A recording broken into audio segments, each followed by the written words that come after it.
날마다 쓰는 나의 신앙일기 TV 데일리큐티 나무향기입니다. 오늘은 사무엘상 15장 1절에서 4절을 묵상하겠습니다. 사무엘이 사울에게 이르되 여호와께서 나를 보내어 왕에게 기름을 부어 그의 백성 이스라엘 위에 왕으로 삼으셨은즉 이제 왕은 여호와의 말씀을 들으소서. 만군의 여호와께서 이같이 말씀하시기를 아말렉이 이스라엘에게 행한 일 곧 애굽에서 나올 때 길에서 대적한 일로 내가 그들을 벌하노니 지금 가서 아말렉을 쳐서 그들의 모든 소유를 남기지 말고 진멸하되 남녀와 소아와 젖먹는 아이와 우양과 낙타와 나귀를 죽이라 하셨나이다 하니 사울이 백성을 소집하고 그들을 들라임에서 세어보니 보병이 20만 명이요 유다 사람이 10,000명이라. 사울이 하나님의 말씀에 순종하지 않고 자기의 생각대로 행동했지만 하나님께서 사울을 왕으로 세우신 뜻이 있었습니다. 하나님께서는 사울을 통해 주변 나라들을 무찌르고 이기게 하시려는 것이었습니다. 그래서 하나님께서는 다시 사울에게 한 가지 일을 맡기셨습니다. 사울이 하나님께 순종할 수 있도록 기회를 주신 것입니다. 사무엘은 사울에게 하나님의 말씀을 전해 주었습니다. 하나님께서 사울에게 맡기신 일은 하나님께서 미워하시고 대대로 원수가 되겠다고 말씀하신 아말렉을 쳐서 진멸하라는 것이었습니다. 아말렉은 이스라엘이 애굽에서 나올 때 이스라엘을 공격한 비열한 민족이었습니다. 출애굽기 17장 8절과 9절은 그때 아말렉이 와서 이스라엘과 르비딤에서 싸우니라. 모세가 여호수아에게 이르되 우리를 위하여 사람들을 택하여 나가서 아말렉과 싸우라. 내일 내가 하나님의 지팡이를 손에 잡고 산 꼭대기에 서리라 라고 말씀하고 있습니다. 이 말씀을 보면 이스라엘과 아말렉의 싸움이 민족 간의 정상적인 싸움인 것처럼 보이지만 신명기 25장 17절부터 19절은 너희는 애굽에서 나오는 길에 아말렉이 내게 행한 일을 기억하라. 곧 그들이 너를 길에서 만나 내가 피곤할 때 내 뒤에 떨어진 약한 자들을 쳤고 하나님을 두려워하지 아니하였느니라. 그러므로 내 하나님 여호와께서 내게 기업으로 주어 차지하게 하시는 땅에서 내 하나님 여호와께서 사방에 있는 모든 적군으로부터 내게 안식을 주실 때 너는 천하에서 아말렉에 대한 기억을 지워버리라. 너는 잊지 말지니라 라고 말씀하고 있습니다. 아말렉의 비열함은 이스라엘이 르비딤에서 마실 물이 없어서 힘들어하고 곤란한 중에 이스라엘을 공격한 것입니다. 그리고 그들이 전면전을 펼친 것이 아니라 뒤처진 약한 자들을 쳤고 하나님을 두려워하지 않았습니다. 그러니까 그들이 정상적인 전쟁을 수행한 것이 아니었던 것입니다. 이스라엘 백성들은 하나님의 인도하심을 따라 애굽을 나와 홍해를 건너고 시내단에서 율법을 받은 후에 가나안 땅으로 가고 있었습니다. 아말렉은 이스라엘이 하나님의 말씀을 가지고 가나안 땅으로 가고 있는 것을 알면서도 그것을 방해했습니다. 이것은 그들이 하나님을 두려워하지 않은 것을 보여주는 모습입니다.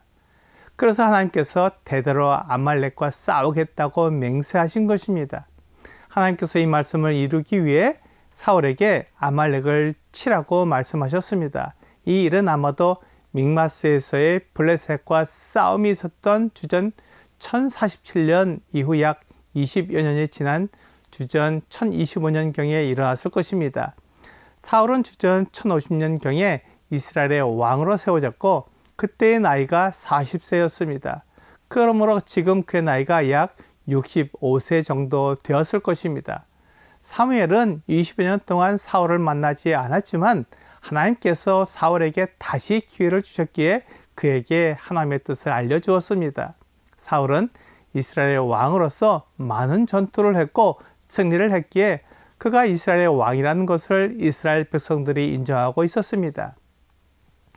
하지만 사울에게는 이것이 늘 불안한 요소였습니다. 그가 이스라엘 백성들에게는 왕으로서 인정을 받았지만 하나님께는 인정받지 못했고 그가 하나님으로부터 버림을 받았으며 하나님은 그분의 마음에 맞는 사람을 세우겠다고 말씀하셨습니다. 사울은 그것 때문에 자신이 이스라엘의 합당한 왕이 아니라는 생각에 눌려 있었습니다. 그가 하나님께 버림받았기에 오히려 이스라엘 백성들에게 인정을 받으려고 집착했습니다. 이것이 사람의 한계입니다. 하나님과의 문제를 사람에게서 풀려고 하기 때문입니다. 하나님과의 문제는 하나님과 풀어야지 사람을 통해서는 결코 풀 수 없습니다. 그렇게 사람이 풀 수 없는 문제를 하나님께서 풀어주시려고 사울에게 다시 한번 기회를 주셨습니다. 아말렉을 진멸하라고 말씀하셨습니다.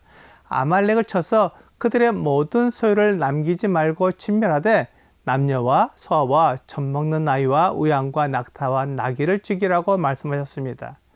하나님께서 아말렉을 완전히 진멸하기 원하셨던 것입니다.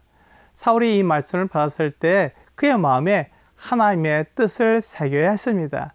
그가 아말렉과 싸우는 것은 하나님께서 그들과 싸우시겠다고 말씀하신 대로 싸우는 것이기에 하나님을 대신한 싸움이라는 것을 잊지 말아야 했습니다. 우리는 종종 이것을 잊을 때가 있습니다. 우리는 하나님을 대신해서 이 세상을 다스리는 자인데 그것을 잊고 마치 내가 주인인 것처럼 행동하는 것입니다. 사울의 문제가 그것이었습니다. 하나님이 보이지 않기에 자기가 주인인 것처럼 행동하고 하나님의 말씀을 따르기보다 자기의 생각을 따른 것입니다. 이것이 하나님과 멀어지게 하고 하나님과의 사귐을 끊어버리는 것입니다. 사울의 문제는 그가 하나님께 순종하지 않는 것이었습니다. 하지만 사울은 그것이 무슨 문제가 되는지 알지 못한 것 같습니다. 사람이 하나님의 뜻을 따르지 않으면서 하나님의 일을 한다고 주장할 수 있습니다. 사울도 그가 하나님의 뜻을 따르지 않으면서 하나님의 일을 한다고 주장한 것입니다. 그는 블레셋과 싸우고 블레셋을 진멸하는 것이 하나님의 뜻이라고 말하면서 그렇게 하기 위해 사무엘을 대신해서 번제를 드릴 수 있다고 생각한 것입니다. 또한 블레셋을 진멸하기 위해 백성들에게 하루 동안 먹지 말고 블레셋을 쫓아가서 그들을 죽이라고 맹세시킨 것이 당연한 것으로 여겨진 것입니다. 사울은 하나님을 섬겼지만 하나님보다 자신을 더 중요하게 생각한 사람이었습니다. 하나님은 그에게 다시 한번 하나님께 순종할 수 있는 기회를 주셨습니다. 오늘의 적용 질문을 보겠습니다. 하나님은 사울에게 다시 기회를 주셨습니다. 하나님은 나에게 하나님을 섬길 수 있는 기회를 어떻게 주십니까? 하나님께서 나에게 은사를 주셔서 그것으로 하나님을 섬길 수 있게 하십니다. 비록 내가 잘못할 수도 있지만 무한한 용서를 통해 하나님의 사랑을 경험하게 하심으로 하나님을 진정한 마음으로 섬길 수 있도록 이끌어 주십니다. 오늘 내가 실수하고 잘못해도 하나님께서는 나를 포기하지 않으시고 다시 기회를 주시는 것에 감사하여 최선을 다하는 여러분과 제가 되기를 주 예수님의 이름으로 기도합니다.